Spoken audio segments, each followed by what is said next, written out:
Millionaire helps elderly couple in the rain, but when he sees what they carried in the suitcase, he freezes.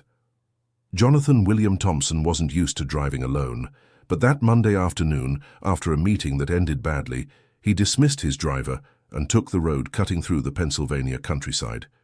He needed to think, breathe, get away from the chaos his company was becoming. The rain started slowly, then turned into a downpour. That's when he saw the couple. Two elderly people huddled under a large tree, soaked, protecting something against their chests. An old brown leather suitcase. Jonathan felt a tightness in his chest that he couldn't explain. He slammed the brakes of his luxury car abruptly, splashing water from the road. "Are you okay?" he shouted through the window, but the rain muffled everything. He ran out, not caring about the Italian suit that cost a fortune. When he got closer, he saw them better. The woman had graying hair tied in a bun that was coming undone from the rain, wearing a yellow blouse that had once been nice, and a floral skirt, all wet. The man beside her wore a worn beige shirt and patched dark pants. They were both shivering. "Come to the car, you'll get sick out here." The elderly man shook his head, clutching the suitcase against his body. "We can't get what's inside wet. It's all we have." Jonathan didn't understand at first, but something in that man's voice made him act quickly. He took off his jacket and covered the suitcase, then practically carried them both to the car. The woman was crying softly. The man murmured thanks. Inside the vehicle, with the heat on, Jonathan finally got a better look at them. The woman's face had deep wrinkles around her eyes, marks of someone who had cried a lot in life. The man had hands calloused from hard work, but he held the suitcase with a gentleness that didn't match. "Where are you headed? I can take you." "We were going to Philadelphia," the woman said in a weak voice, "but the bus broke down back there and the driver told everyone to get off." "Philadelphia? I'm heading there too. You can come with me." The couple exchanged glances. There was something in their eyes, a mix of relief and fear that Jonathan couldn't decipher. The ride was quiet at first.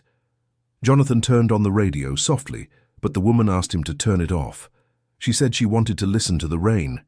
He found it strange but respected it. After about 20 minutes, he tried to start a conversation. "Do you have family in Philly?" The elderly man clutched the suitcase even tighter. "We're going after someone. We've been searching for a long time." 42 years, the woman added, and her voice cracked. 42 years searching." Jonathan felt a shiver. There was a pain in that sentence that went beyond words. "Your son?" The silence that followed was heavy. The woman started crying again, trying to hide her face. The man put his arm around her shoulders, but Jonathan saw that his eyes were also wet. "Sorry, I didn't mean to be intrusive." "No, it's not that," the man said. It's hard to talk about. We lost our boy when he was a baby. He was only 6 months old. I'm so sorry. We didn't lose him because he..." The woman took a deep breath, trying to control herself. "We were forced to give him up. We were too young, too poor, we couldn't raise him." Jonathan felt something strange in his chest, a feeling he couldn't name. He gripped the steering wheel tighter. The rain continued heavily. The road was almost empty. Jonathan drove slowly, but his mind raced. There was something about that story that deeply bothered him. "And do you know where he is now?" "We know who he is," the man said. "It took time, but we found out. A lawyer helped us about 3 years ago. It's complicated." "Why complicated?" The couple exchanged glances again. The woman opened her mouth to speak, but at that moment the car hit a deep pothole that no one saw. The impact was strong. The suitcase slipped from the old man's hands and fell onto the car floor, opening. What happened next, Jonathan would never be able to forget. Old papers scattered, yellowed photos, letters with faded ink, and in the middle of it all, a larger black and white photo of a baby. Jonathan looked down for a second, just 1 second, and his world stopped. That handwriting, those words. He knew that handwriting. "It can't be," he whispered. The old man was desperately trying to gather everything, but Jonathan had already pulled the car over to the shoulder. He picked up one of the letters with trembling hands. It was a piece of children's notebook paper with large, crooked letters. Dear Mom and Dad, my name is Jonathan, and I am 7 years old. The lady at the orphanage said you couldn't come get me, but I know you like me. I write every day hoping that one day you will read this. Love, Jonathan. His hands were shaking so much the letter almost fell. There were dozens of them, all written by him, all addressed to parents he had never known. How do you have this? His voice came out hoarse, almost inaudible. The old woman covered her mouth with her hands. The man closed his eyes, and 2 tears ran down his wrinkled face. My God, the woman wept. My God, it's you, it's really you. Jonathan couldn't process it. His mind was blank and racing at the same time. He looked in the rearview mirror, saw his own face reflected, and for the first time in his life saw the similarities. The shape of his eyes was the same as the old man's. His nose was the same as the woman's. No, it can't be, he repeated, but he knew it was. The man tried to speak, but the words wouldn't come out. He just stretched his trembling hands toward Jonathan, like someone asking permission to touch something sacred. We never stopped looking for you, my son, the woman managed to say between sobs. Never. Not one day. We kept every letter you wrote at the orphanage. They sent them to us secretly, a kind worker who felt sorry for us. Jonathan felt like he was going to faint. He opened the car door and got out in the rain, breathing deeply. The cold air filled his lungs, but it didn't help. He had parents. Parents who raised him, who paid for his education, who made him who he was. But now, in that car, were 2 people who claimed to be his birth parents. The woman got out of the car too, despite the rain. She approached slowly, like someone afraid of scaring a wild animal. Jonathan, she said his name, and it was like hearing a forgotten song. We named you Jonathan when you were born. It was the only name we had time to give. He looked at her, really looked, and in her brown eyes he saw a truth that couldn't be denied. He saw love, he saw pain, he saw 42 years of searching. Why, was all he could ask. Why did you give me away? We had no choice, son. The man had gotten out of the car too, still holding the suitcase. Your mother was 17, I was 19. We lived in a tiny shack, no running water, nothing. When you were born, you got sick. You needed expensive medicine, a hospital. We didn't even have money for food. Some priest showed up, the woman continued. They said they knew a good, wealthy couple who could give you everything we couldn't. They said it was best for you. We cried, begged them to let us try, but they said you might not survive if you stayed with us. Jonathan felt anger. He felt sadness. He felt confusion, all at the same time. And then, why did you never look for me before? We did look, the man said with a firm voice. My God in heaven, how we looked. But they told us the adoption was closed, that we had signed papers giving you up forever. We couldn't read well back then. We signed what they told us to without understanding. When we saved up a little money and went looking, 5 years later, they said you'd been adopted by a family from New York, and they couldn't give us any information, that it was against the law. The rain fell on the 3 of them. Jonathan looked at these people who were strangers, and yet something deep inside him recognized them. How did you find me? It took time, the woman said. We hired a lawyer about 10 years ago. He wasn't expensive. He helped poor people. He searched slowly, in the old archives. He found your full name, found where you lived.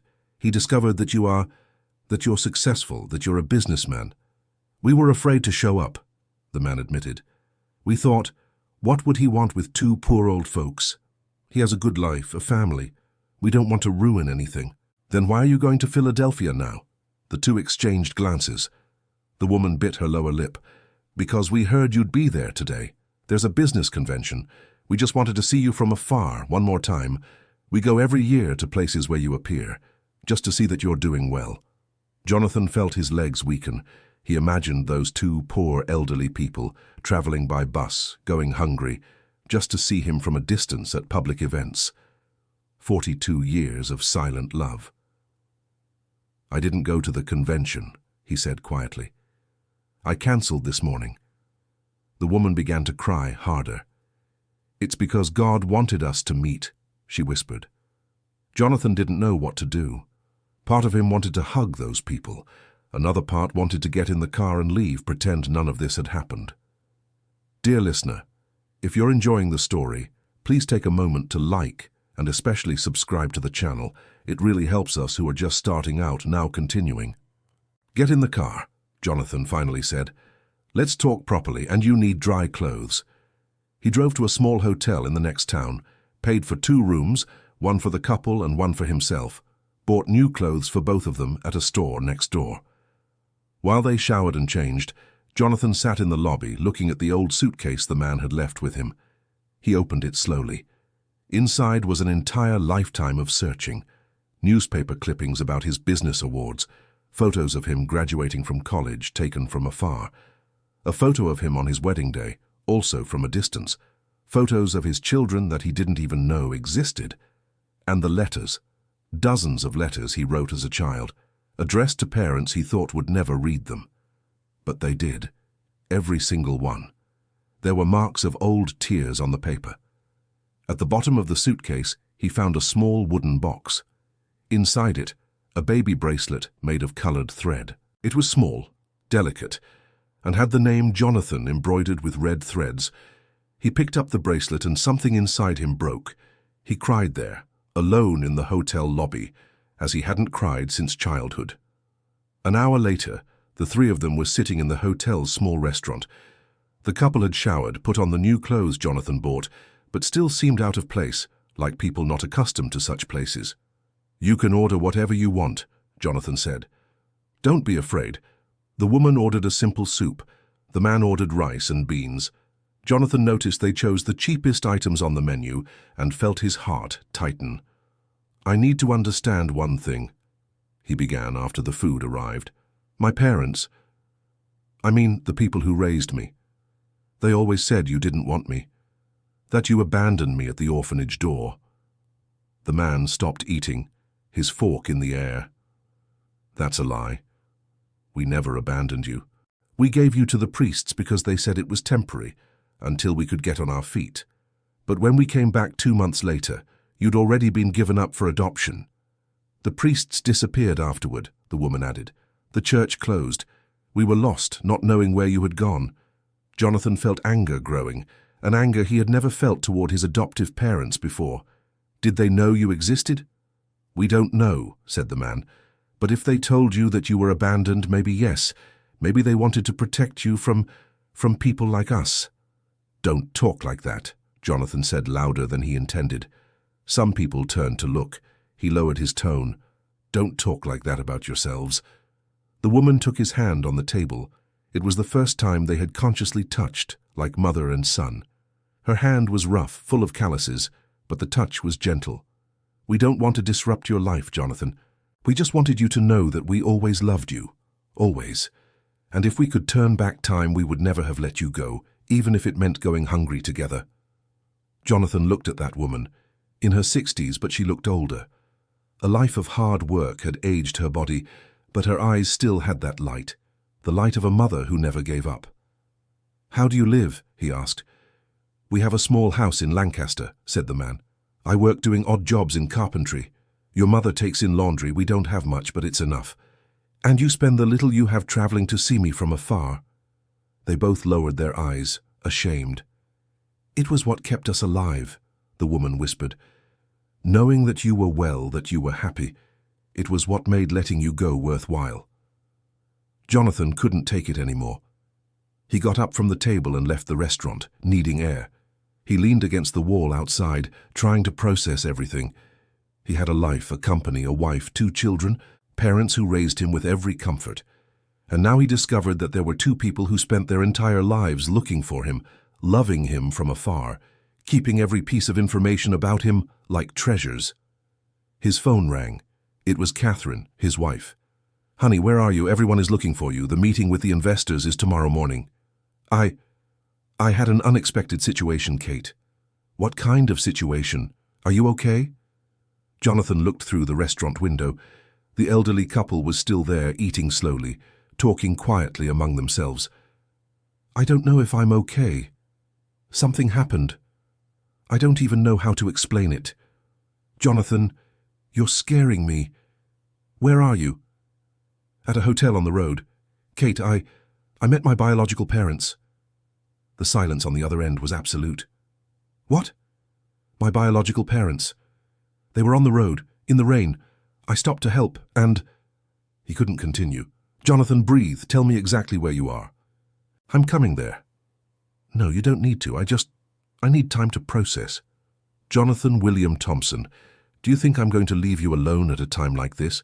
Send me the address. Now. He sighed, but sent the location. He had known Catherine for 15 years. He knew it was no use arguing. He went back to the restaurant. The couple had finished eating and were holding hands on the table, waiting for him. Sorry for leaving like that. He sat down again. It's a lot of information at once. We understand, son, the man said, and it was the first time he had called him that directly. We shouldn't have appeared in your life like this. No, Jonathan said quickly. Don't think that. I need to understand some things. My wife is coming. She'll want to meet you. The woman's eyes widened. You told her about us. I just did. And before you ask, yes, she knows I was adopted. She always knew. Is she good to you? The woman asked with the genuine concern of a mother. Jonathan smiled for the first time since it all began. She's the best person I know. You'll like her. They stood there, talking. Slowly, Jonathan began to hear stories about how they met when they were young, working on a farm, how they fell in love in secret because her father didn't approve, how they ran away together and lived in a small borrowed house, how happy they were when they found out he was coming. I wanted so much to have you in my arms, the woman said, her eyes distant in memory. But you were born small, fragile. You had to stay in an incubator at the hospital. We couldn't afford it, so some nuns paid for it. That's when it all started. They started saying we weren't in a position, the man clenched his fists, that it was selfish of us to want to keep you, that we would see you suffer, go hungry. And we believed them. The woman was crying again. We were young, scared. We thought they were right. Jonathan held both their hands. You did what you thought was best. You can't blame yourselves for that. We blame ourselves every day, she whispered. Catherine arrived 2 hours later. She entered the hotel like a hurricane, looking for Jonathan. When she saw him sitting with the elderly couple, she stopped at the door. Jonathan stood up and went to her. Kate, these are my parents. My biological parents. Catherine looked at the couple. She was 38 years old, beautiful in a natural way, and had a direct manner that Jonathan had always loved. She approached the table and extended her hand. Nice to meet you. I'm Catherine, Jonathan's wife. The elderly woman took her hand with reverence, as if touching something precious. The pleasure is ours, my dear. I am Margaret. This is my husband, William. Catherine sat with them. Jonathan told everything from the beginning. She listened in silence, holding his hand. When he finished, she turned to Margaret and William. Do you have a place to stay in Philadelphia? They looked at each other, unsure how to respond. We were going to figure it out, William began. You're staying with us, Catherine cut in. We have spare rooms. And before you say you don't want to be a bother, I'm not asking, I'm telling you. Margaret started crying again, but this time it seemed like relief. You are very kind. Call me Catherine, please, and it's not kindness, it's family. Jonathan looked at his wife and felt a wave of love so strong it hurt. He knew he had made the right decision marrying her. They slept at the hotel that night. Jonathan barely managed to close his eyes. He kept thinking about everything, about how his life was 1 minute ago and how it was now. He thought about the parents who raised him, Richard and Elizabeth Thompson. Did they know about Margaret and William? Did they lie to him? In the morning, they set off together for Philadelphia. Catherine went in her car, which she had arrived in. Margaret and William went in Jonathan's car. The journey was lighter than before. They talked about simple things, about William's work with wood, about the clothes Margaret washed, about the neighbors they had. When they arrived at Jonathan's house, a mansion in the Chestnut Hill neighborhood, Margaret and William froze at the gate. We can't go in there, Margaret said. We'll get it dirty, break something. "This is my home," Jonathan said firmly. "And now it's your home too, for as long as you want to stay." The housekeeper, Mrs. Wilson, had already been informed by Catherine. She prepared the guest room, put out clean towels, made everything perfect. When Margaret saw the room, with its large double bed and the bathroom with a tub, she covered her mouth. "This is bigger than our whole house," she whispered to William. Jonathan's children, 12-year-old Ethan and 9-year-old Emily, were at school. Catherine had decided not to tell them anything yet, to let Jonathan have time to process before involving the children. Jonathan needed to go to the office to take care of some urgent matters. Before leaving, he found Margaret in the kitchen, helping Mrs. Wilson even after they had asked her to rest. "Mom," he said, and the word came out naturally. "You don't need to do anything. Rest." Helena turned to him, her eyes filled with tears. "You called me mother. I'm sorry. I didn't think I—" "No," she held his arm. "Don't apologize. I waited 42 years to hear that. You can call me whatever you want." He hugged her there, in the kitchen. A tight hug, from someone who's recovering lost time. Mrs. Wilson turned away, wiping her own eyes. In the office, Jonathan couldn't concentrate. His secretary, Jennifer, noticed something was wrong. "Mr. Thompson, are you okay? The investors are waiting." "Jennifer, I need to tell you something." She sat down, worried. Jonathan told her everything. Jennifer had worked with him for 7 years. She knew his story, knew he was adopted. "My God," she whispered when he finished. "And now? Now I need to talk to my parents, with Richard and Elizabeth. I need to know what they know. Do you want me to schedule a dinner? Schedule it for tonight, at my house, and ask them to come prepared for a serious conversation." Jennifer agreed and left the room. Jonathan stayed looking out the window, seeing the city below. Everything seemed different now, as if the world had changed color. That evening, Richard and Elizabeth Thompson arrived promptly at 8. They were 68 and 65 years old, respectively. Richard had been the owner of a chain of hardware stores before retiring. Elizabeth had been a piano teacher. They were elegant, polite people who had always given their best to Jonathan. "Son, what's this urgent meeting about?" Richard asked as soon as he entered. "Your mother was worried all day." "Sit down first, Dad. Kate, can you call Helena and William?" Elizabeth looked confused. "Who?" That's when Helena and William entered the room. They were still wearing the new clothes Jonathan had bought them, but their humble demeanor contrasted with Richard and Elizabeth's elegance. The silence that followed was heavy. Richard turned pale. Elizabeth dropped her purse on the floor. "No," Elizabeth whispered. "It can't be." "Do you know these people?" Jonathan asked, already knowing the answer. Richard sat down heavily on the sofa, as if his legs had given out. "Jonathan, we can explain." "Then explain," Jonathan said, trying to keep his voice calm. "Explain why you told me my whole life that I was abandoned.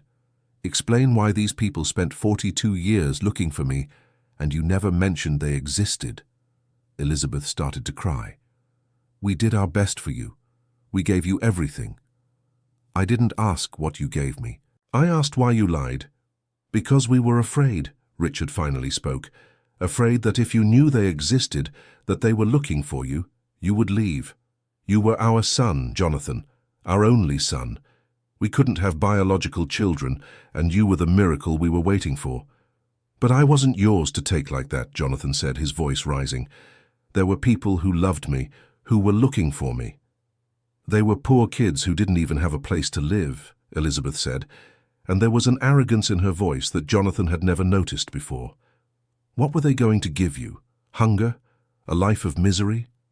"They were going to give me love," Jonathan replied. "In their own way, but they were going to give real love." Helena, who had been quiet until then, stepped forward. "We didn't come here to take him away from you," she said, her voice trembling. "We just wanted him to know the truth, that he wasn't abandoned, that we always loved him." "You have no right to him," Elizabeth retorted. "You signed the papers. You gave him up." "We didn't know what we were signing," William spoke for the first time, and his voice was firmer than Helena's. "We were kids, too. We were 19 and 17. They tricked us, said it was only until we were able to get him back. That's not true. Richard stood up, defensive. The priests assured me the handover was voluntary and permanent. The priests lied, Margaret said, pulling something from the bag she'd brought with her. It was an old, yellowed paper. This is what we signed. It was in Latin. We didn't understand it. We only discovered what it said years later, when a good priest translated it for us. It said we were giving him up temporarily, until we were financially stable. Richard took the paper, read it, and his face lost color. I didn't know this. The priests showed me other papers, saying you had given him up completely. You were deceived too, William said, and there was sadness in his voice. All of us were, but now Jonathan deserves to know the full truth. Jonathan was standing, watching everything. His life was falling apart and rebuilding itself at the same time. He looked at Richard and Elizabeth, the people who raised him, who paid for his college, who attended every graduation. Did you know they were looking for me? Elizabeth and Richard exchanged glances. Yes, Elizabeth finally admitted. About 20 years ago they managed to find us. They came to our house, begged to see you. You were about 15. Jonathan felt the floor disappear beneath his feet. And what did you do? We threatened to call the authorities, Richard said, ashamed. We said if they showed up again we'd have them arrested for harassment. You had no right, Jonathan said, and now he was trembling with anger. We had every right, Elizabeth retorted. You were legally our son. We weren't going to let strangers destroy our family. They're not strangers, Jonathan shouted, and it was the first time he'd ever shouted at his adoptive parents. They brought me into this world. They love me. And you took away their right to even know me. Catherine, who had been quiet until then, approached Jonathan and held his arm. Honey, breathe. Let's talk calmly. But Jonathan couldn't calm down. He looked at Margaret and William, saw the tears in their eyes, saw 42 years of pain summed up in that moment. I want you to leave my house, he said to Richard and Elizabeth, now. Jonathan, you can't, Elizabeth began. I can, and I'm asking you to. Leave. I need time away from you. Richard tried to approach, but Jonathan stepped back. Son, please, we just wanted to protect you. Protect or possess? Jonathan asked. Because it seems like you were afraid of losing ownership of me, not of losing me. The words were harsh, but they were true. Richard and Elizabeth left the house in silence, defeated. When the door closed, Jonathan collapsed on the couch. Margaret and William stood still, not knowing what to do. It was Catherine who broke the silence. Let's all sit down. We need to properly talk about all this. They talked all night. Margaret and William told every detail. How they returned to the orphanage 2 months after giving up Jonathan and discovered he'd already been adopted. How they spent every penny they could save to hire lawyers who couldn't help. How they went from city to city, asking, searching, following any lead. We almost gave up about 5 times, William admitted. But then your mother would dream about you, and we'd start over. We worked any job we could find, Margaret told. I washed clothes, cleaned houses, sold candy on the street. Your father worked on farms, construction sites, in carpentry shops. Every dollar we saved was to pay lawyers or travel for information. We never had other children, William said, and this revelation tightened Jonathan's heart. We couldn't. It felt like it would be betraying you, you know, like we were replacing you. Jonathan listened to everything with a lump in his throat. He thought about everything these people had sacrificed for him, and he thought about how he had lived a life of luxury without knowing they existed. There's something I need to show you, Margaret said, picking up the suitcase again. She pulled out an old notebook from inside, its cover already falling off. I wrote to you every day, from the day I gave you up until today. These are 42 years of letters you never read. She handed the notebook to Jonathan. He opened it to the first page. The handwriting was shaky, full of mistakes, but full of love. My little son, Jonathan, today is the first day without you. My chest hurts so much I think I might die, but I can't die. I need to live to find you again. I love you, my baby. Your mother who will never forget you. Dear listener, if you're enjoying the story, feel free to leave a like and especially subscribe to the channel. It really helps us who are just starting out, now continuing. Jonathan couldn't read anymore. He closed the notebook and hugged Margaret tightly. She broke down crying in his arms, 42 years of pain pouring out at once. "I'm so sorry," he kept saying. "I'm so sorry for everything you went through." "You don't need to be sorry for anything, son," she said between sobs. "We found you. That's all that matters." That night, Jonathan made a decision. He would help Margaret and William, not out of pity, but because they were his parents just as much as Richard and Elizabeth, because they deserved a better life after so much suffering. In the following days, Jonathan went to Lancaster with Catherine. He wanted to see where Margaret and William lived. The little house was tiny, with unplastered brick walls, cold cement floors. But it was clean, organized, and full of photos. Photos of him. Photos he didn't even know existed. They had followed him his whole life, taking pictures from afar at every public event he attended. "You were there," Jonathan said, looking at a photo of him receiving a business award 3 years ago. "I never noticed." "We always stayed far away," William said. "We were afraid you'd call security if we approached." Jonathan saw their bedroom. An old bed, a wardrobe with a broken door. He saw the kitchen with a 2-burner stove and a noisy refrigerator. He saw the life they led while he slept on silk sheets. "I'm going to buy you a better house," he said. "No, son," Margaret protested. "We don't want anything. We just wanted to meet you." "I'm not asking for permission," Jonathan said, firm but affectionate. "You're my parents. You sacrificed everything for me. Now it's my turn to take care of you." Margaret and William cried, but they accepted. Jonathan bought a simple but comfortable house in the same neighborhood where they lived. 3 bedrooms, a large living room, a spacious kitchen. He furnished everything, set up a bank account in their names with enough money for them to live well. "But on one condition," he said, "you come to dinner with us in Philly every week without fail." They agreed, moved. When they returned to Philadelphia, Jonathan needed to talk to his children. Ethan and Emily were curious about the elderly couple who had appeared at their home. Catherine and Jonathan sat down with them and told them everything, adapting it for their age to understand. "So Grandma Elizabeth and Grandpa Richard aren't your real parents?" Emily asked, confused. "They're my parents in my heart," Jonathan explained. "They raised me, loved me, gave me everything, but Margaret and William are the parents who gave birth to me, and both are important to me." "Can I call them Grandma and Grandpa too?" Ethan asked. Jonathan looked at Catherine, who smiled. "Of course you can. You now have 4 grandparents." The children adored Margaret and William. Emily especially bonded with Margaret, who had endless patience to play and listen. Ethan liked William, who began teaching the boy how to work with wood. But the situation with Richard and Elizabeth became tense. They called every day, sent messages, asking to talk. Jonathan didn't answer. The hurt ran deep. They hadn't just hidden the truth. They had actively prevented him from meeting Margaret and William when they tried to reach out. It was 3 weeks of silence, until Catherine convinced Jonathan to at least hear what they had to say. "Honey, I understand your anger, but they raised you. They deserve a chance to explain themselves properly."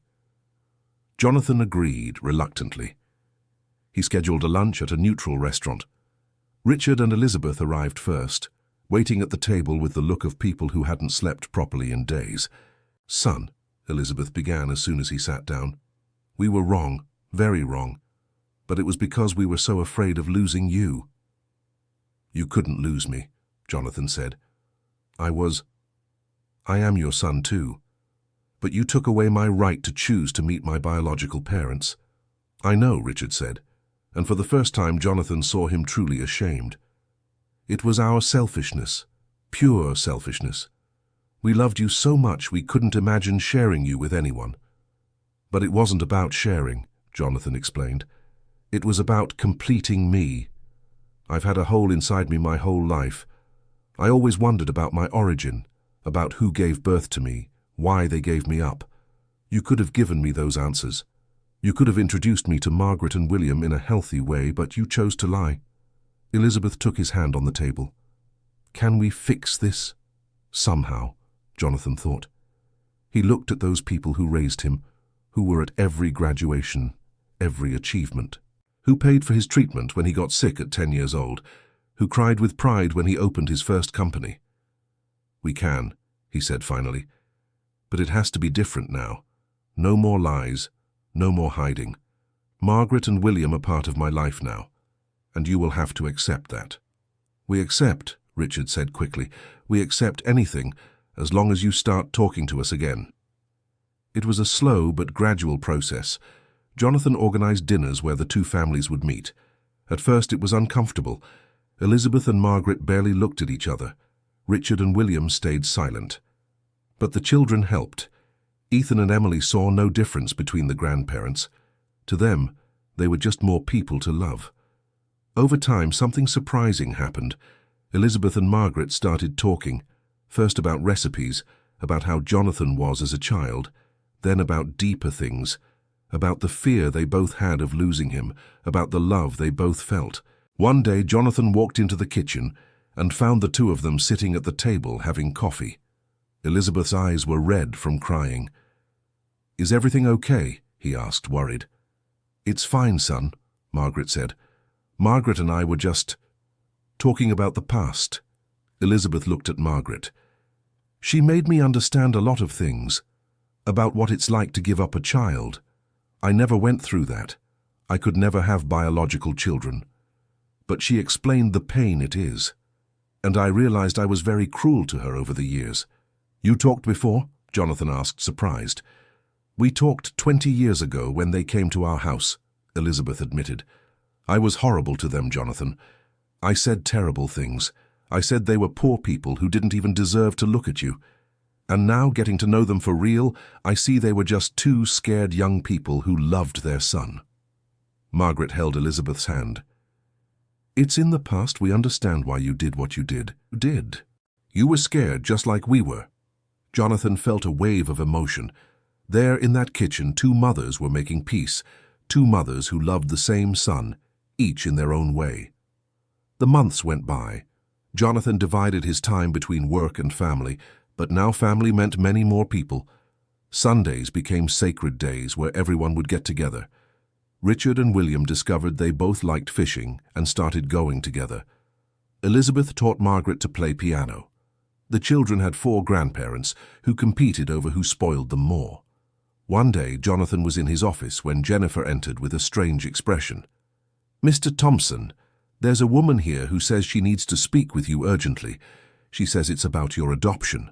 Jonathan felt a chill down his spine. "Send her in." The woman who entered was about 60 years old, thin, with graying hair and tired eyes. She sat down nervously. "My name is Patricia Miller. I worked at the orphanage where you stayed as a baby." Jonathan leaned forward. "I remember you. You were young, but I remember your face. You really did have a good memory, even as a little child." She smiled sadly. "Mr. Thompson, I came here because I can't live with this on my conscience anymore." "With what?" Patricia took a deep breath. "Your adoption wasn't legal. It was all forged. I participated in it." Jonathan froze. "Explain this properly." "The priests, they did this with several children. They took babies from poor families, said it was temporary, and then sold them to rich families who couldn't have children. They charged a lot of money." The room seemed to spin. "My parents, Richard and Elizabeth, they bought my adoption. Not in the way you're thinking. They didn't know it was illegal. The priest said the money was to cover orphanage costs, to help other children. But in truth, they kept everything." "And my biological parents, Margaret and William, did they know?" "They didn't know anything. They were deceived from start to finish. They were told you needed expensive treatment, that they should leave you at the orphanage until they could get the money. When they came back, they made up that you had been legally adopted and that they had signed abandonment papers." "Why are you telling me this now?" Patricia wiped her eyes. "Because I had cancer, Mr. Thompson. I almost died. And there in the hospital bed, I kept thinking about all the families I helped destroy. I don't want to leave without asking for forgiveness, without trying to fix some of the harm I did." "Are there more children who went through this?" "Many. Dozens. This happened for years." Jonathan stood up, walking around the room.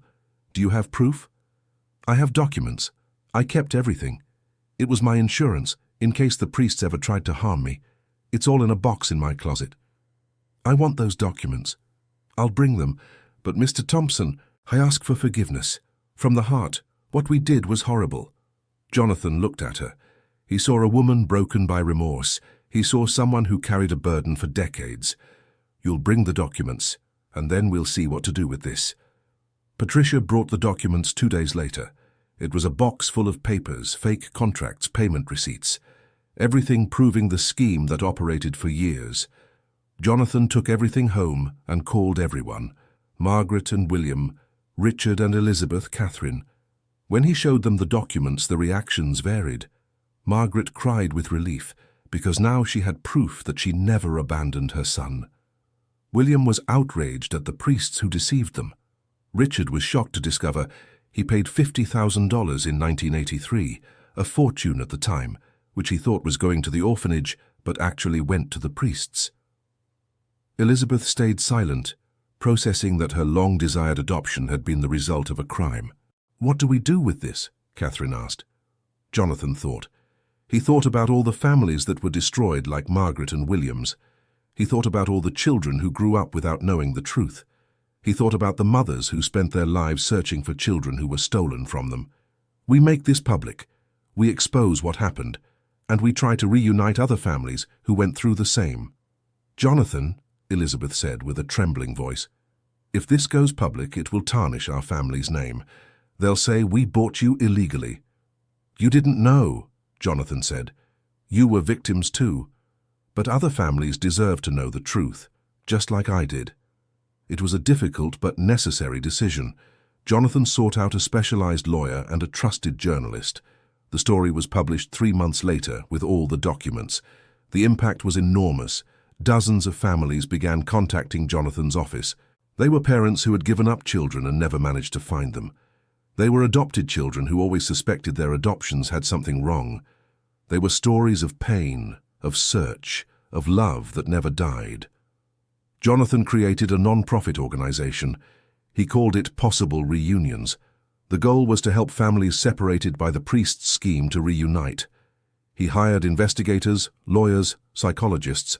Margaret and William became the face of the organization, telling their story to give hope to others. The work was emotional but painful. Many families reunited. Jonathan was present at many of these moments, and each one felt like reliving his own reunion. But some stories didn't have happy endings. Some parents had already passed away. Some children didn't want to meet their biological family.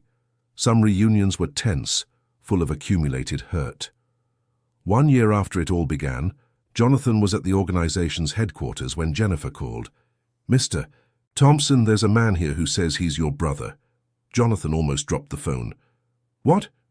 He says Margaret and William had another son before you, a son who was taken by the same scheme when he was 2 years old. Jonathan ran out of the office. He called Margaret on the way. Mom, did you have another child? On the other end, silence. Then the sound of muffled crying. We did, son. We had a boy, Michael. He was 2 when they took him. It was before you were born. We were even younger, not even 18. They took him saying we couldn't provide. When you were born a year later, we already knew what could happen. That's why we fought so hard. Why did you never tell me? Because it hurt too much to talk about him. And because we looked, Jonathan, we looked for 50 years. Never found anything. We thought that something bad had happened to him. He's alive, Mom. He's in my office. Margaret broke down in tears on the other end of the line. William took the phone. Jonathan, is it true? Our Michael is alive? Yes, Dad, come quickly. When Margaret and William arrived, the man was waiting in the meeting room. He was 53 years old, older than Jonathan. He was tall, thin, with the same eye shape as William. When Margaret entered and saw him, she simply collapsed. Michael, she whispered, like someone saying a saint's name.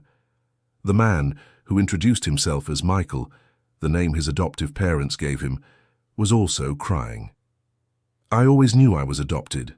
I always felt something was wrong. When I saw the report about the priest's scheme, about you finding Jonathan, I started investigating. I found my original birth certificate. My name was Michael. My parents were Margaret and William. William approached, his hands trembling. We never stopped looking for you. Never. I know, Michael said. I read all about your search, about the 42 years looking for Jonathan. If you had searched for 50, you would have found me. There was hurt in his voice, the hurt of someone who felt less sought after. Margaret noticed. It wasn't like that, son. We looked for you just as much, but you disappeared completely. There were no records, nothing. It was like you never existed. With Jonathan, we at least found a trail after about 20 years. The parents who adopted me moved to another state, Michael explained. They completely changed my name. They forged documents saying I was born somewhere else. Everything was done very carefully to make me disappear. Jonathan approached. I have a brother, he said, and his voice was full of emotion. Michael looked at him. And I have a younger brother who's a millionaire. He tried to make a joke, but his voice came out shaky. The two men hugged. Then they hugged Margaret and William. There stood a family that had been torn apart by greed, but kept together by love, even without knowing each other. Michael told his story. His adoptive parents were good to him, but he always sensed something was off about the adoption story. They rarely spoke about it, changing the subject when he asked. When he grew up and wanted to investigate, he hit walls everywhere. It was only with the news report that everything became clear. My adoptive parents have passed away, he said, both of them. But before she went, my adoptive mother told me the truth, that they paid a lot of money, that they knew something was strange, but they wanted a child so badly they looked the other way. She died asking for my forgiveness. Did you forgive her? Jonathan asked. I did. They loved me in their own way. They weren't perfect, but who is? The family expanded. Michael had 2 adult children who suddenly gained grandparents and an uncle. Ethan and Emily gained cousins. Margaret and William, who thought they had lost all their children, now had 2 back. Sunday dinners grew even bigger. The table had to be extended. There was laughter, stories, debates. Elizabeth and Richard had to learn to share space with more people, but they did it gracefully. One evening, Jonathan was on the porch with Catherine, watching the whole family gathered through the window. Do you regret it? She asked, stopping to help those elderly people in the rain. Jonathan thought about the question. No. My life was good before, but there was a hole I didn't even know existed. Now it's filled. Even with all the pain that came with it.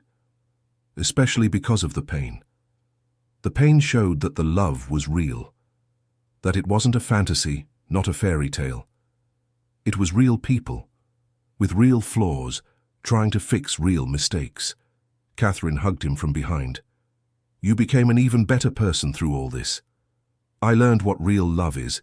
It's not the kind that's easy, that's beautiful, that doesn't hurt.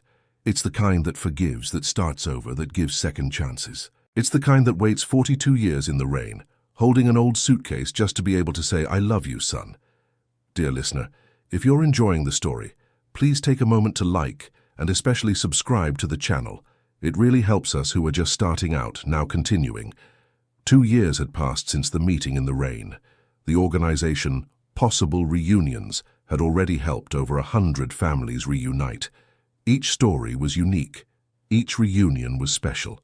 Jonathan dedicated himself personally to each case because he knew what it was like to live without knowing where you came from. Margaret and William became well-known figures. They gave interviews, appeared on shows, always telling their story, hoping to inspire others not to give up their search. Michael joined the organization, helping in the legal department. Jonathan's company grew, but now he had other priorities besides profit. He created a job program for parents searching for children, allowing them to work part-time while they searched. He set up scholarships for adopted children who wanted to investigate their origins. Richard and Elizabeth learned a lot during that time. The initial pain of having to share Jonathan gave way to a deeper understanding of what family means. Elizabeth started giving free piano lessons to adopted children. Richard used his connections to help the organization's investigators. One day, Jonathan received an unexpected call. It was from Father Joseph, one of the few good priests at the orphanage back then, and who was now elderly. "Jonathan, my son, I need to talk with you." They met at a coffee shop. The priest was old, stooped, but his eyes still sparkled. "I heard about the work you're doing, the organization. I came to give you something that might help." He handed over a thick envelope. Their names. Names of other children who were adopted through the same scheme. I managed to keep a list over the years, hidden. There are over 200 children. Jonathan held the envelope with trembling hands. "Father, it's a chance to fix a terrible mistake. I was young back then. I didn't have the power to stop the other priests, but I kept this information, hoping that one day I could do some good with it." Jonathan hugged the priest who was crying. "Thank you. From the bottom of my heart." With that list, the organization's work multiplied. There were months of investigation, of phone calls, of emails. Many families were reunited. Others discovered that there was no way to reunite, but at least they had the truth. 3 years after the encounter in the rain, Jonathan was organizing the 3rd annual reunion of reunited families. It was a big event with over 500 people. People who had found children, parents, siblings, people who had recovered pieces of themselves they thought were lost. Margaret and William were the guests of honor. They went up on stage holding each other's hands and told their story once more. But this time, Jonathan saw something different in their eyes. It wasn't just pain anymore. It was victory. It was the joy of those who fought and won. "We want to thank each one of you here," Margaret said into the microphone, her voice trembling with emotion, "because you are the proof that love is worth it, that not giving up is worth it. We spent 42 years searching, and there were days we thought we'd go crazy. But look where we are today, with our 2 children back, with grandchildren, with a big family full of love. And we want to especially thank our son Jonathan," William continued, "who took our pain and turned it into hope for hundreds of families, who gave us not only love but purpose. We lived to find you. Now, we live to help others find too." The audience gave a standing ovation. Jonathan was backstage with Catherine, tears streaming down his face. "You've changed so many lives, love," she said. "They changed mine," he replied. After the event, there was a dinner. Jonathan was talking with an elderly couple who had just found their daughter after 30 years when he felt a tap on his shoulder.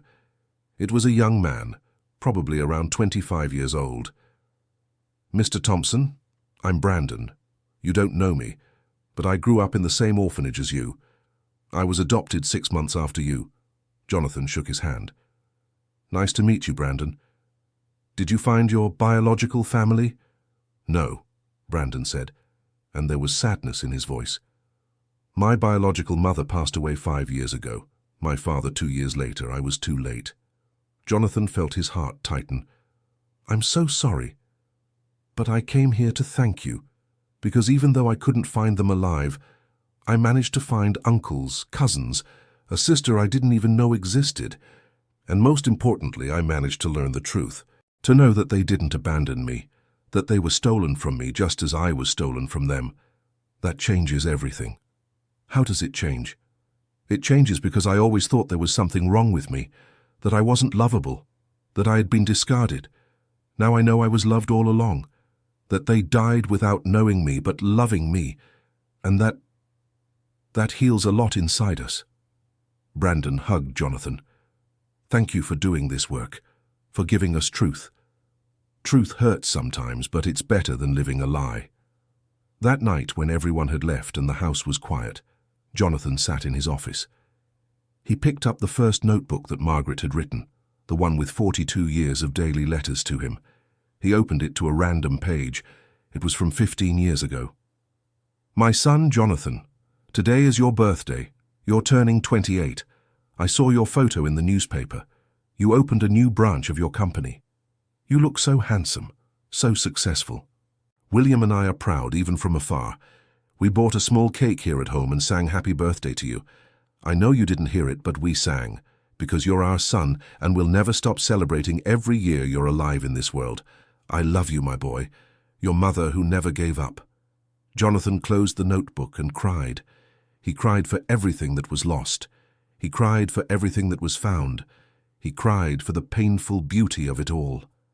Catherine entered the office and knelt beside his chair.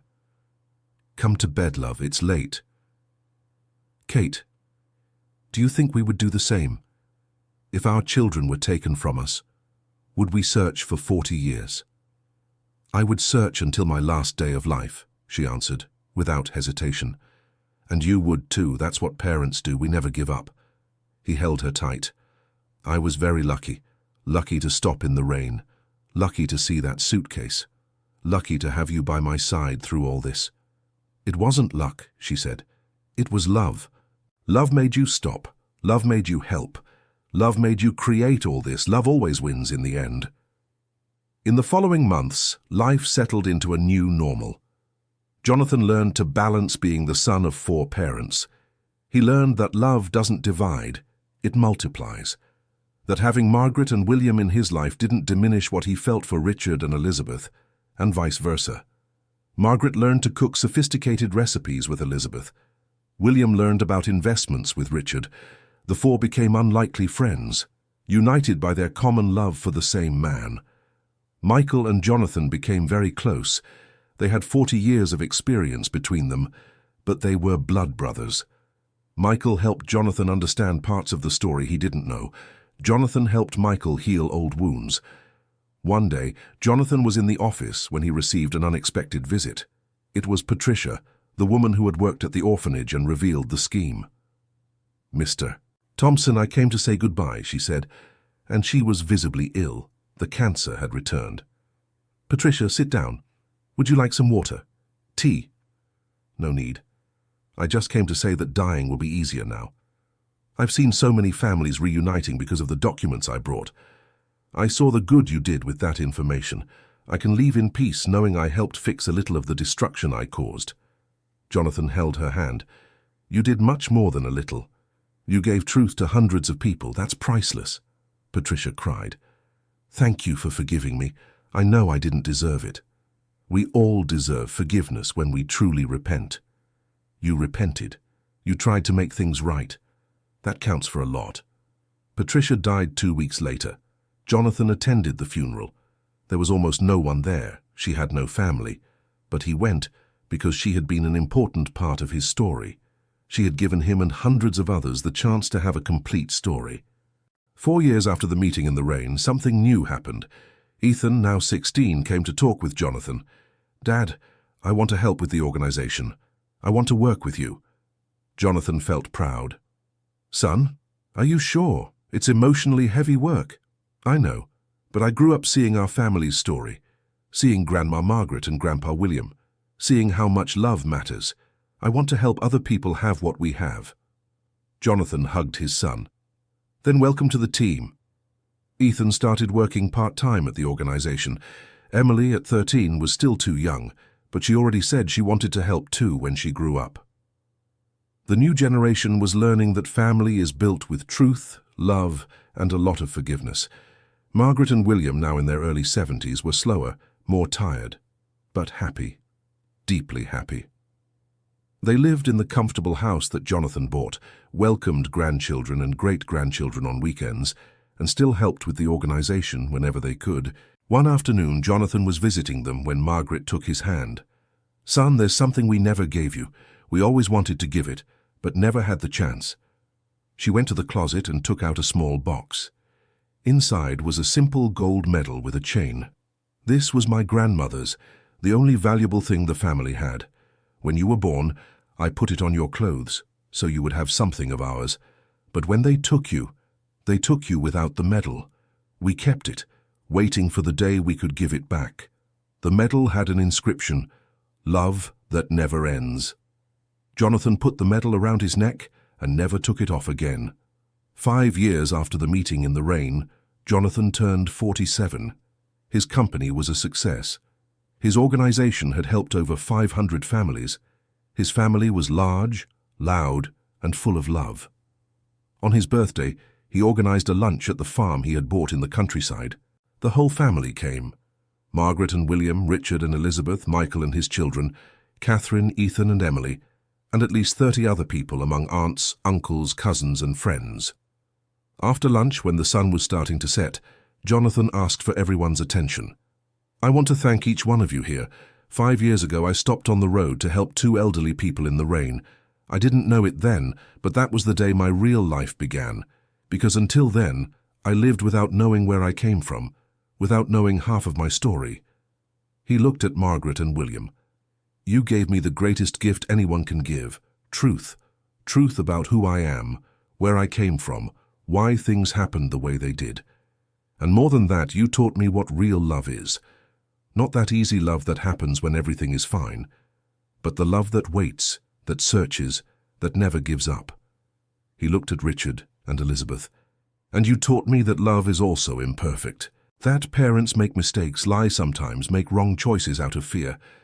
But in the end, if the love is true, there's room for forgiveness, for a new start. He looked at Catherine. You taught me that love is partnership. It's being together in tough times. It's holding hands when everything is falling apart and saying, we'll get through this. He looked at his children. And you teach me every day that love is a legacy, that we don't live just for ourselves, but to pass something good forward. He looked at Michael. You taught me that it's never too late to find family, that there's always time for love.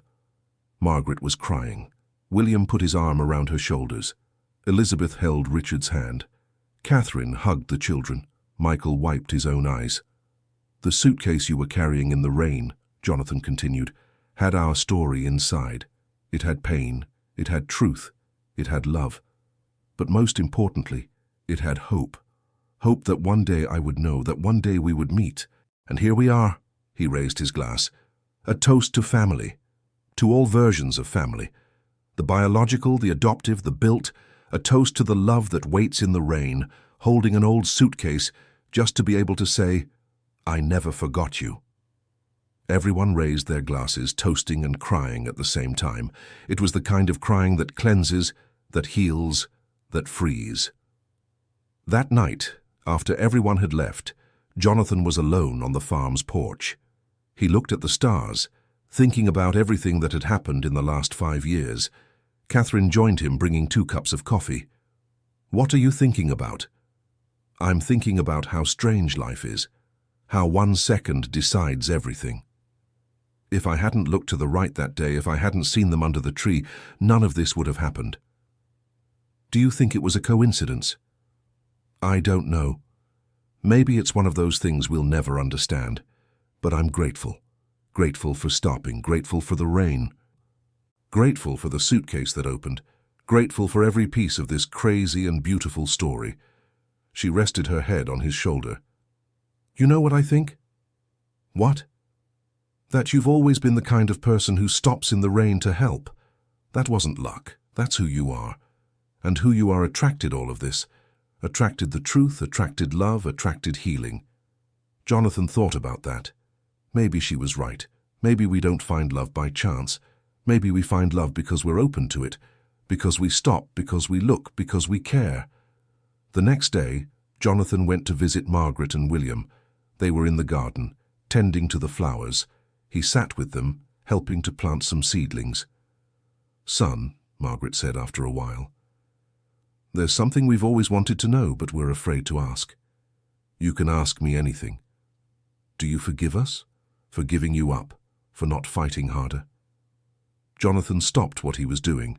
He looked at that woman who had a notebook with 42 years of daily letters to him. At that man who kept every photo, every clipping, every little piece of information about him. Mum, Dad, you did what you thought was best with the information you had. You were young, scared, manipulated. There's nothing to forgive. You loved me the only way you could back then. Margaret started to cry. We blamed ourselves so much. So much. Then stop blaming yourselves. Look around. Look at what we've built. Look at the organization, at all the families that have been reunited. Look at the grandchildren you have. This is victory. Complete, absolute victory. William held his hand. We love you, son. We never stopped. Not for a day. I know, Dad. And you know I love you too, right? We know. We feel it every day. They stayed there, the 3 of them, planting flowers under the afternoon sun. A simple, common scene, but full of meaning. Because they had planted something else too. A family. A family that had been torn out by the roots, but found the strength to grow again, stronger, more beautiful, more true. 6 years after the meeting in the rain, the organization Possible Reunions won a national award. Jonathan went to receive it, but he took Margaret and William with him. On stage, he said, "This award isn't mine. It belongs to two people who taught me that true love doesn't give up. That true love waits in the rain, under a tree, holding an old suitcase with the story of a life. This award is for Margaret and William, my parents, my heroes, my inspiration." The audience gave a standing ovation. Margaret and William, now older, more stooped, climbed onto the stage with help. They held the trophy crying, and Margaret spoke into the microphone. "We want to tell all the mothers and fathers who are searching, don't give up. It took us 42 years, but we found him. And it was worth every tear, every difficult day, every moment we thought about giving up but didn't. Love always finds a way." In the audience, there were dozens of people who had been reunited through the organization. They were all crying. They all understood. In the months that followed, Margaret started having health problems. Nothing serious, but her body was getting tired. Jonathan was always there, taking her to doctors, making sure she had the best treatment. One afternoon, while they waited for some test results, she held his hand. "Son, if one day I go..." "Don't talk like that." "No, let me speak. If one day I go, I want you to know that these last 6 years have been the happiest of my life. They were worth all the 42 years I spent searching. I lived, Jonathan, truly. I met my son. I met my grandchildren. I saw you do beautiful work. I can leave in peace when the time comes." "You're not going anywhere anytime soon," Jonathan said, trying to control his emotions. "You'll still see Emily graduate, Ethan get married, your great-grandchildren." "I hope so, son, I hope so." The tests came back fine, but that conversation stayed with Jonathan. He realized that time was precious, that every day with Margaret and William was a gift. He started visiting them more, valuing every moment.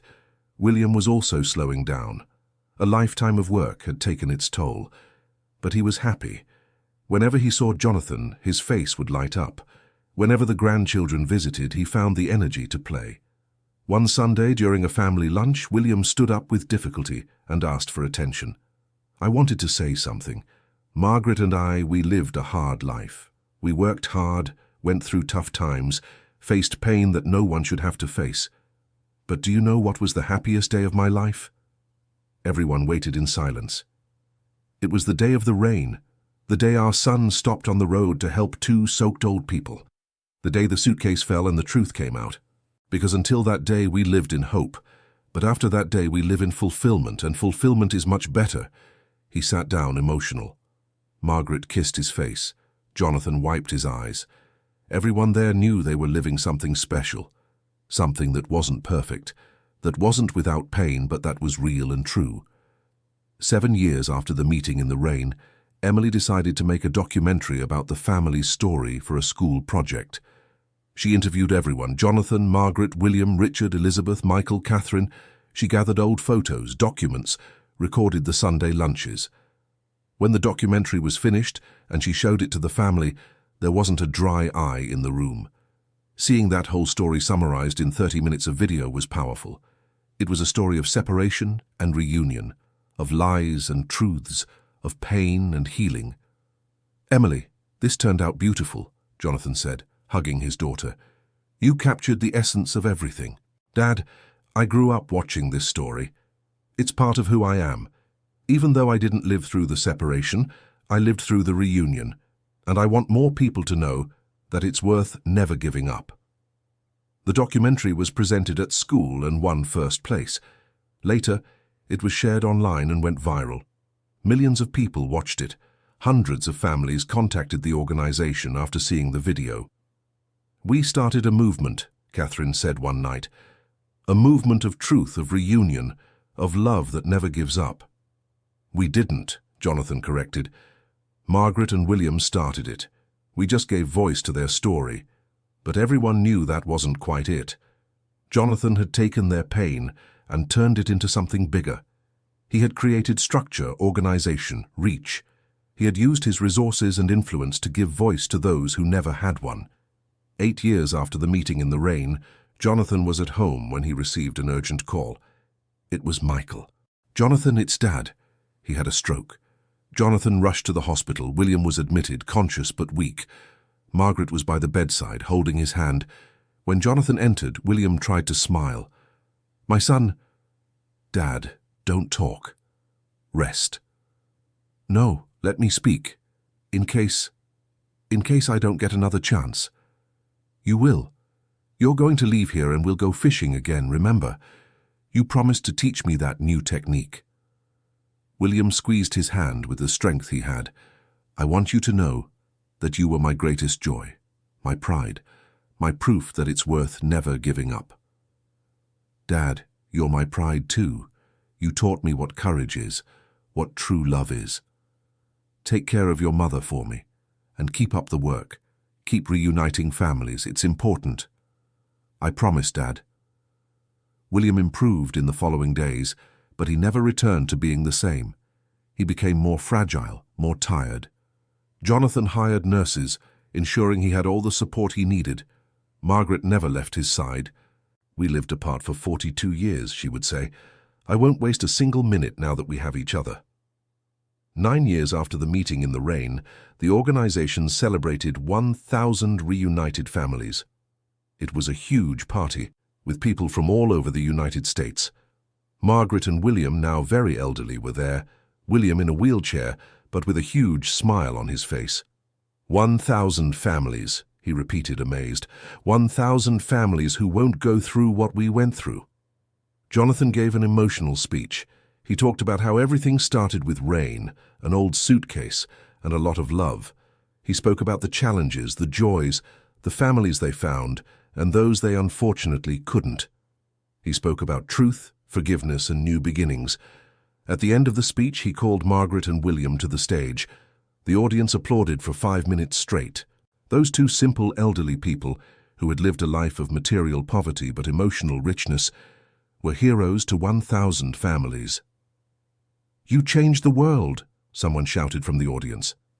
"No," Margaret said into the microphone. "We just loved. The world changes when we choose to love, even when it hurts, even when it seems impossible.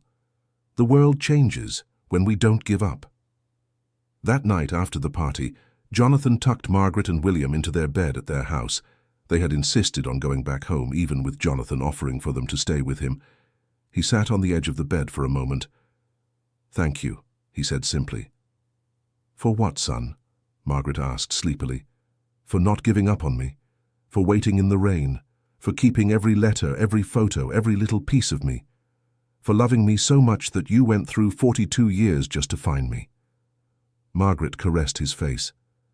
"We would love you for 1,000 years if we had to. You are our son. You always have been, you always will be." Jonathan left that house with a full heart. He had 2 families now, 4 parents, and in some crazy and beautiful way, they all fit together. 10 years after the meeting in the rain, Jonathan organized a special trip. He rented a large farm in the countryside, inviting the entire extended family. There were more than 50 people now, parents, siblings, children, grandchildren, cousins, friends who had become family. They spent a week there, eating together, talking, laughing, reminiscing about stories. Margaret and William stayed in the best suite, with a view of the lake. They spent their afternoons on the porch, holding hands, watching the family they had created spread out across the lawn. One night around the campfire, someone suggested that each person tell their version of the reunion story. Richard spoke about the fear he felt when Jonathan appeared with Margaret and William, about how he needed to confront his own insecurities and learn to share, about how it made him a better person. Elizabeth spoke about the arrogance she had, thinking that money and comfort were more important than love, about how Margaret and William taught her humility. Michael spoke about the loneliness of a whole life, thinking he was alone in the world, and the joy of discovering he had a large and loving family. Catherine spoke about the honor of being by Jonathan's side throughout that entire journey, about how her own view of family expanded. Ethan and Emily spoke about growing up knowing the story, and how it made them value every moment with their grandparents. When it was Margaret's turn, she was crying before she even began. "I have no words," she said. "How to thank God, fate, the rain, the chance that made our sun stop that day. We lived 42 years in the dark, and suddenly on a rainy afternoon, the light turned on. And look at all this light. Look at all this around us." William, now very fragile but always present, held the microphone with trembling hands. "I'll be 75 next week. I've spent over 50 years searching for my children, and now I live surrounded by love. If I died tomorrow, I'd die the happiest man in the world." "You're not going to die tomorrow, Grandpa," Emily said, hugging him. "You still have to teach me how to make that little wooden box you promised." "I promise, my granddaughter. I promise." When it was Jonathan's turn, he stood up and looked at everyone around the campfire. 10 years ago, I was a successful but incomplete man. I had money, I had comfort, I had a good family. But there was a hole inside me that I didn't even know existed, until the day I stopped in the rain. He looked at Margaret and William. "You filled that hole. But you did more than that. You taught me what really matters. It's not success. It's not money. It's not recognition. It's love. It's truth. It's never giving up on the people we love." He looked at Richard and Elizabeth. "And you taught me that imperfect love is still love, that we all make mistakes, we all lie sometimes, we all make bad choices, but there's room for forgiveness when love is real." He looked at Catherine and the children. "And you teach me every day that the best legacy I can leave isn't a company, isn't money. It's love. It's the ability to see someone suffering in the rain and stop. Always stop." He raised his glass. "A toast to 10 years. To the next 20, 30, 40. A toast to every day we have together. Because days together are all that matter in the end." Everyone toasted, crying and laughing at the same time. The campfire crackled, the sky was full of stars, and that family, this impossible, unpredictable, beautifully imperfect family, was complete. Later that night, Jonathan couldn't sleep. He went out for a walk around the farm.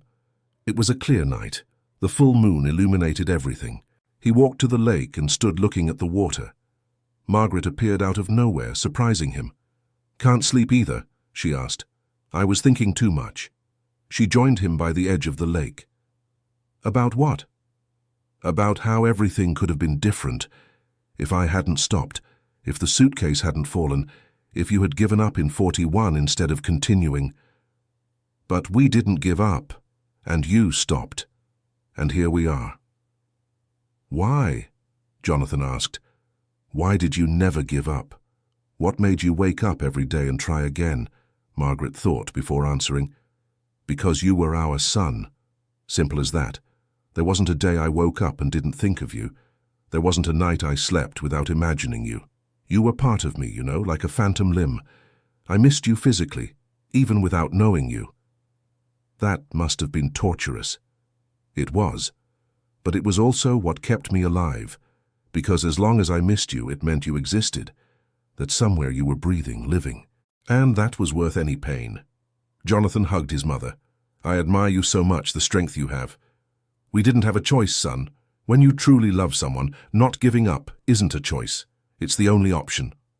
They stood there, mother and son, watching the moon's reflection on the water. After 42 years apart, they now had this: simple moments, nighttime conversations, closeness. "Can I ask you something?" Jonathan said. "If you could go back in time, what would you change?" Margaret thought. "Nothing. If we hadn't given you up, you might not have survived. You were sick, needed expensive care.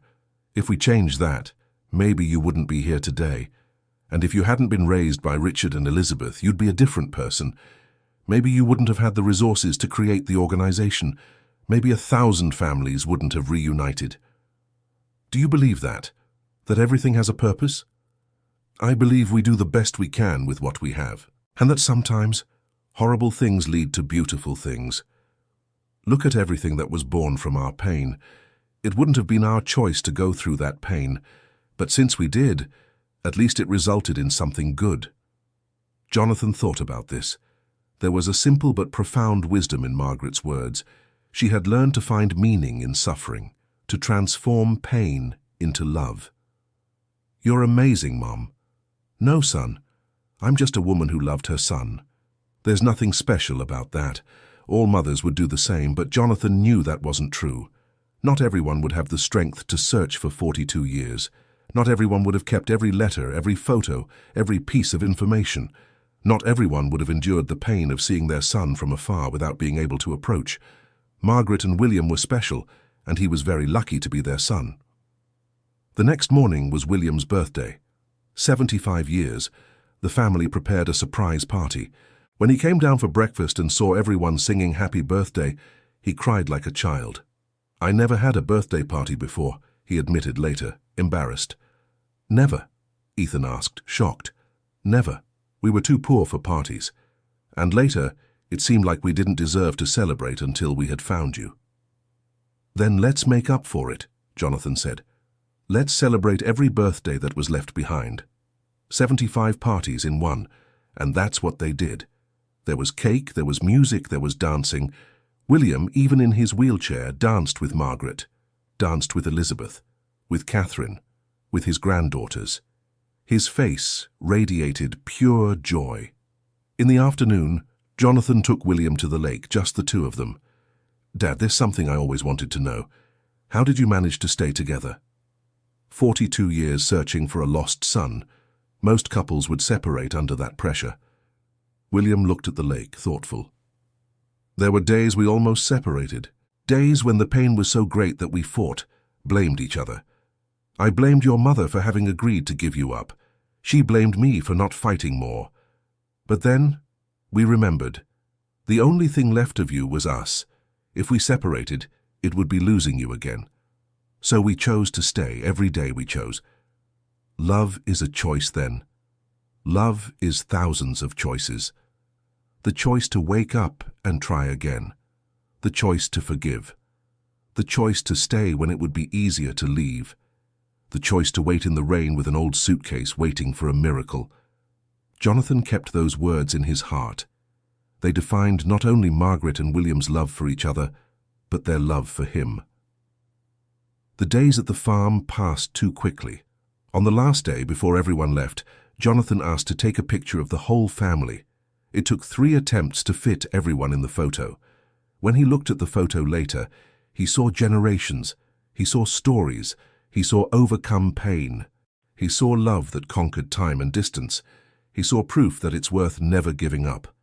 11 years after the meeting in the rain, Margaret started to become forgetful. Small things at first. She forgot where she put the key, forgot appointments. Jonathan took her to doctors. The diagnosis came like a punch, early Alzheimer's. "How much time do we have?" Jonathan asked the doctor. "It's hard to say. It could be years, it could be decades. Every case is unique." Jonathan organized everything, hired caregivers, adapted the house, made sure Margaret had the best possible treatment. But inside, he was devastated. He was just beginning to get to know his real mother, and now he was going to lose her gradually to a disease that steals memories. William was destroyed. He held Margaret's hand every day, as if he could keep her anchored with his touch. "She can't forget," he said.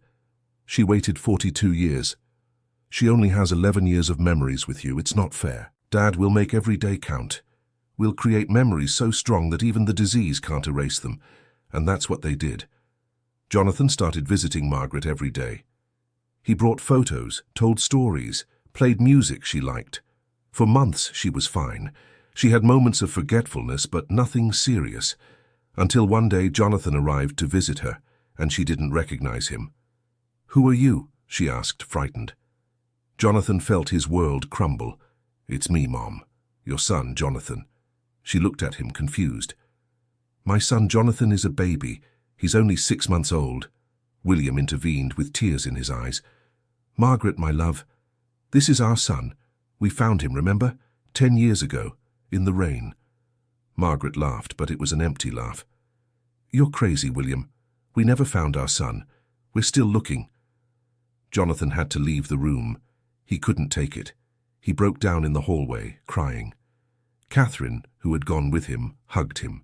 "Love, she'll have good days and bad days, the doctor warned us. But I'm not ready to lose her again. I just found her. You won't lose her. Her memories might fade, but love won't. Love doesn't live in the mind. Love lives in the heart. And Catherine was right. In the following days, Margaret started recognizing him again.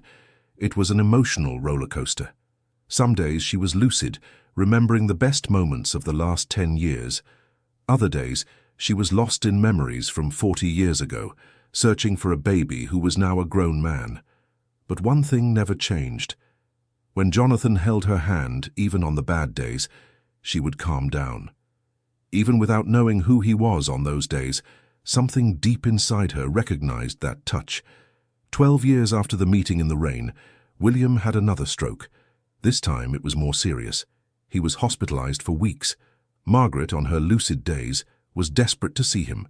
On the bad days, she would ask where William was, as if he had just gone out to buy bread. Jonathan was juggling between the hospital and home, caring for both elderly parents. Michael helped, Catherine helped, but the burden was heavy. One night, at the hospital, William asked to speak with Jonathan alone. "Son, I need to ask you for something." "Anything, Dad." "When I'm gone, and I know it's soon, no need to lie. Take care of your mother. Don't let her forget the love we had. Tell her every day about the 42 years we searched for you, about the day in the rain, about everything." "I promise, Dad." "And continue the work. Keep reuniting families. It's our legacy. Yours, mine, Margaret's. We turned our pain into something good. Don't let that die." "Never, I swear." William squeezed his hand. "I will die happy, Jonathan, because I lived to see my children again. Not every man has that luck. You're not going to die, Dad. You'll get better and we'll go fishing again. Don't lie to me, son. We were always honest with each other. I'm tired, my body is tired, but my heart is at peace. And that's all that matters." Jonathan cried, holding his father that night. He cried for everything they had lost. He cried for everything they had found. He cried because life is unfair and beautiful at the same time. William Thompson passed away 3 days later at 76 years old. He was surrounded by family, Margaret on a lucid day, thank God, Jonathan, Michael, all the grandchildren and great-grandchildren. He passed away in peace, holding Margaret's hand, the woman he loved for 58 years. The funeral was huge. Hundreds of people came.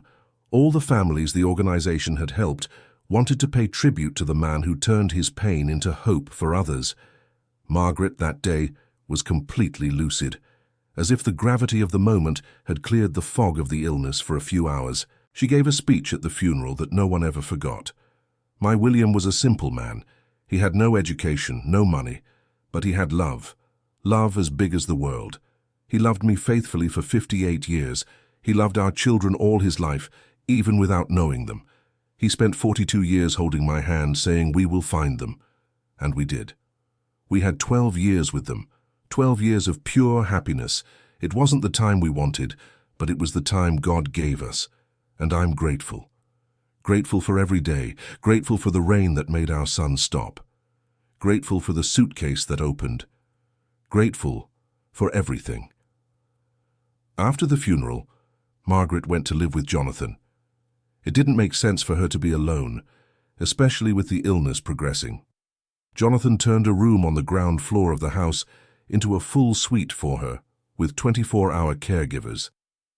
In the following months, Margaret had more bad days than good. She spent hours looking for William, not understanding that he had passed. Other times she called for baby Jonathan, saying she needed to breastfeed. It was painful to see. But on the good days, on the rare days when she was lucid, she was pure gratitude. "I had a good life," she would say. "Difficult, but good, because I loved and was loved. And in the end, isn't that what matters?" Jonathan recorded these days. He recorded every word, every smile, every lucid moment, because he knew that one day they would end, and he wanted to keep everything. 13 years after the meeting in the rain, on a rainy afternoon, the irony wasn't lost on anyone, Margaret had a perfectly lucid day, as if the illness had given her a break one last time. She asked to sit on the porch to watch the rain. Jonathan sat beside her, holding her hand. It's just like that day, she said. The rain. The first time I saw you as an adult was in the rain. It was, Mom, it was exactly like that. Jonathan, I need to thank you. Thank me, why? For stopping, for looking, for caring about two old people in the rain. You could have just passed by. Most people would have passed by. I could never just pass by. Something made me stop. I don't know what it was, but it made me. It was love. Even without knowing we were your parents, you felt it. Love recognizes love. They stayed there, watching the rain fall, exactly like that day 13 years ago. But now they weren't strangers. Now they were mother and son. Now they had memories, stories, solidified love. I'll be meeting William soon, Margaret said suddenly. Mom, don't talk like that. Don't be afraid, son. I've lived everything I needed to live. I found you. I met my grandchildren. I saw the beautiful work you do. I'm ready to rest. I'm not ready to let you go. Margaret stroked his face. You'll never truly lose me. I'll be in every family that reunites, in every letter you keep, in every story you tell. Shall I be in the rain, son? Whenever it rains and you see someone needing help, I'll be there, reminding you to stop. End of story. Now tell us what you thought of this story. Did it move you? Would you stop in the rain to help? Leave your opinion in the comments and say where you're watching from. And don't forget to leave your like and subscribe to the channel to follow more emotional stories like this.